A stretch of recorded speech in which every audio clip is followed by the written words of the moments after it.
Okay, so imagine you are a prescribed medical cannabis patient. You've got your prescription, you've got your dry herb vaporizer, and suddenly you've got a knock at the door. It's your landlord, he's kicking you out, no drugs allowed. Crazy, right? But here's the thing, could it actually happen? Is having medical cannabis a housing risk? Well, today we're getting into it. We're diving into the weird and wonderful world of medical cannabis and housing. And trust me, some of the answers might surprise you. Let's bust some myths. Are you ready? There are people in the UK that think having a medical cannabis prescription could cause them to lose their home, especially in council or rented accommodation. And you might be thinking, come on, really? Can a prescription cause eviction? Let's roll up our sleeves and get into the facts. First up, council housing. In the UK, over 4 million people live in council homes. A big concern for medical patients is that councils might see cannabis as an illegal drug, regardless of your prescription, and boom, you're out.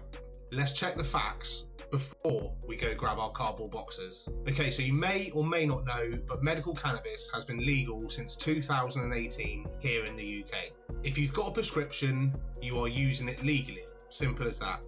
The Misuse of Drugs Act from 1971, which makes cannabis illegal, doesn't apply if you have a prescription. So your landlord can't just show you the door because of that. Everything I'm talking about today will be linked in the description of the video down below. It's not just me making things up, hoping it to be true. These are facts. Now, things can get tricky with a tenancy agreement. Some councils, housing associations and private landlords have clauses about illegal drug use. But guess what? If you've got a prescription, you're not using cannabis illegally. So if they try to pull the drug use card, remind them you've got a prescription and a doctor's note. And if they still try to kick you out, then tell them to give your doctor a call. Imagine their face when they hear, "Hello, Dr. Green Thumb here." Hello, my name is Dr. Green Thumb. Okay, so let's talk private landlords now. Because let's be honest, some of them can be overly concerned. They might not be aware that medical cannabis is legal, or might not care, and just don't want it in their property. Fun times, right? Most of the time, the key is education. If they know you're using it for a genuine medical condition, prescribed by a doctor, it's a whole different conversation. It's like telling your landlord you need insulin for diabetes. They're not going to stop you using that inside your home, are you? And it's prescribed. But yes, some might be harder to convince than others. So unless you're turning your lounge into an Amsterdam-style coffee shop, a little education should go a long way. Here's the nitty-gritty. If a landlord does try to evict you because of your prescription, that's actually discrimination. Under the Equality Act of 2010, your landlord cannot discriminate against you for having a medical condition.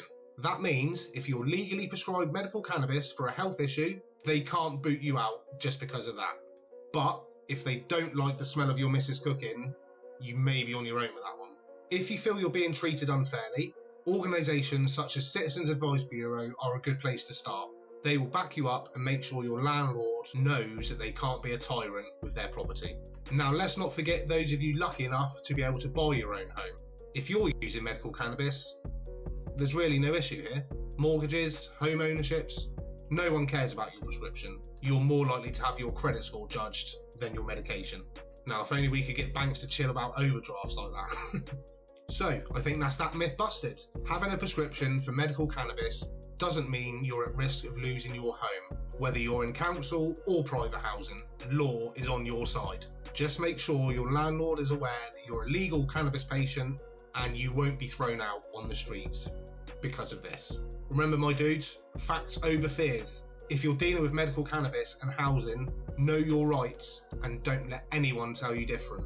Like I said, all information I've spoke about today is in the links down below, so you'll be able to click on there and get the full information. So that was part 2 of our medical Mythbusters. I hope you enjoyed that one. So I'm going to love you and leave you now. Thanks for tuning in for another video.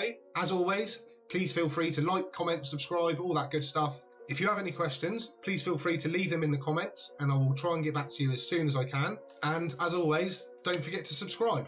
Before I close out, I would just like to say a massive thank you to the guys over at Tree Masons Clothing. I will leave a link for the website down here. But if you enter the code Smokie McGreen at checkout, all one word, you will grab yourself a 10% discount on any of the clothing, artwork they've got, hat pins, hats, clothing, all sorts. Get yourself over to the website, check them out, and enter Smokie McGreen for your 10% discount. So that's that. Wrapping it up here, guys. I've waffled enough. As they say in the deep jungle rainforest of Russia, look after yourselves and each other. And as I always like to say, peace out, Cub Scouts. Keep it real, keep it gangster.